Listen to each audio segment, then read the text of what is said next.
Hey there, this is David again talking about maroon-fronted parrots and a little conservation trip I was able to do in Monterrey, Mexico. Now here are the cliffs that these birds nest in. This thing is almost 9,500 feet above sea level. Okay, this is only one of a handful of sites. This is the single largest nesting site for maroon-fronted parrots in the world. As you see, I pan across the cliff. You see all the little tiny little holes? Those are holes in the cliff wall. Those are potential nesting sites for these birds. It was actually difficult to know exactly how high up I was. If it wasn't for my GPS telling me I was at 9,100 feet above sea level, I wouldn't have known that, simply because the valleys dip down and another mountain comes straight up on the other side. There's actually about 1/3 less oxygen in the air, which actually caused me to get altitude sickness, and you'll see later on in the video how crazed and deranged my thinking began. I actually thought the birds were actually laughing at me at some points. I actually had to leave because my lungs started to fill with fluid, which not the best reason to be leaving. Now, the maroon-fronted parrot is actually very closely related to the thick-billed parrot, which lives on the other side of Mexico, but they are in fact two different species. And you can see here we've got some of the holes in the limestone cliffs where the birds are making their nest. It was part of my work when I was here to count the number of birds that were at the cliff. Most of them had already gone farther south. The breeding season was almost done when I was there in October of 2001. So a lot of the birds had already gone a little bit farther south. Now these birds kind of look like a little macaw. They are not endangered, but they are classified as vulnerable. The locals call them guacamaya. Basically, this is a dark green parrot with a dark red shoulder with a maroon forehead and eye stripe. These birds will lay anywhere from 1 to 3 eggs in July, and the juveniles will fledge from the nests in about November.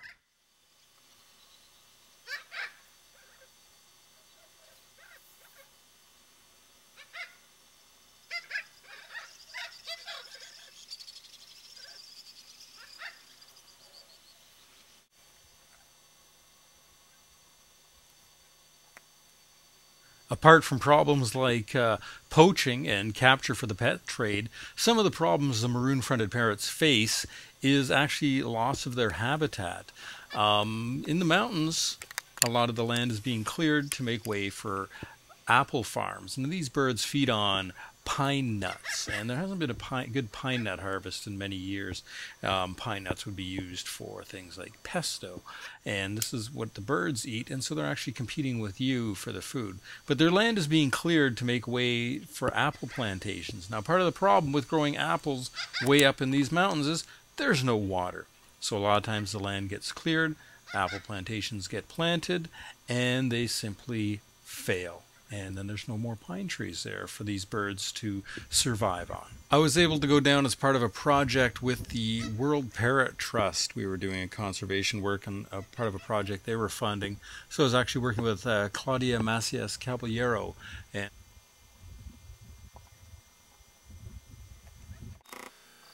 Jose Luis Manzano was another person that I was working with in the mountains. It's quite interesting. I ended up losing the lens cap for my Canon cameras when I was walking around at this time.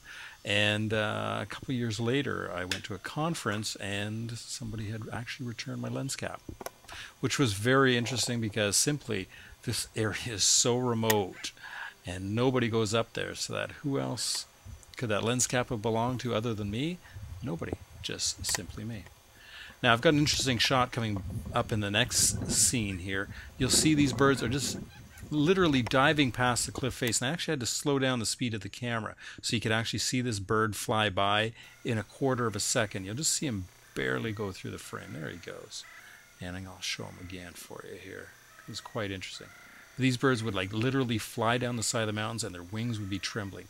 Now, as I said, I got altitude sickness, and so be warned, here's what I look like with altitude sickness. Okay, here I am in the El Terre Nature Reserve in Mexico. This is what I hiked up the mountains I just showed you in. It doesn't look like much, but it's only 800 meters to the base of the cliff from here. But it's also up over 300 meters. So the trail is very steep, going up about, you know, about a 1 meter incline for every 3 meters of trail. So that's pretty steep. This is our second day doing this, and I feel awful. I don't know if it was something I ate or if I got sick, but I just feel like a wreck. Plus I haven't had a shower in, you know, many days, but I'm just soaked with sweat.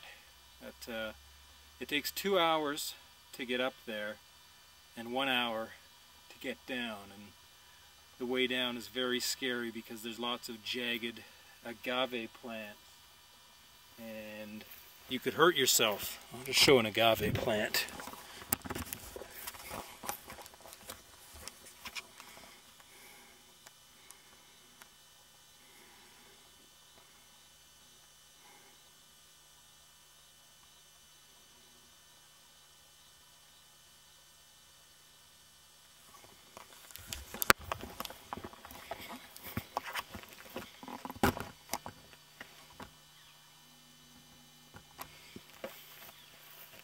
So those agave plant line the trail, so if you happen to slip and fall, you'd probably get impaled on one.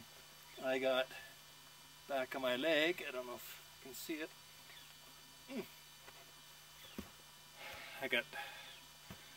I slipped a bit and I got stabbed a couple times in the leg there, and now I bled all through my pants. It was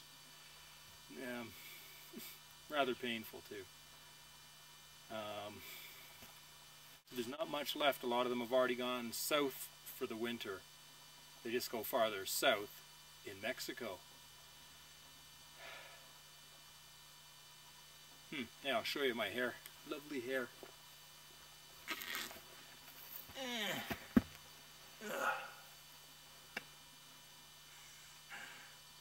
Lovely burn too, huh? Not nice. But I guess I came here to do this sort of thing and see what it's like, so I guess I found, is that my nose that red? Oh my god. And it's pretty rough.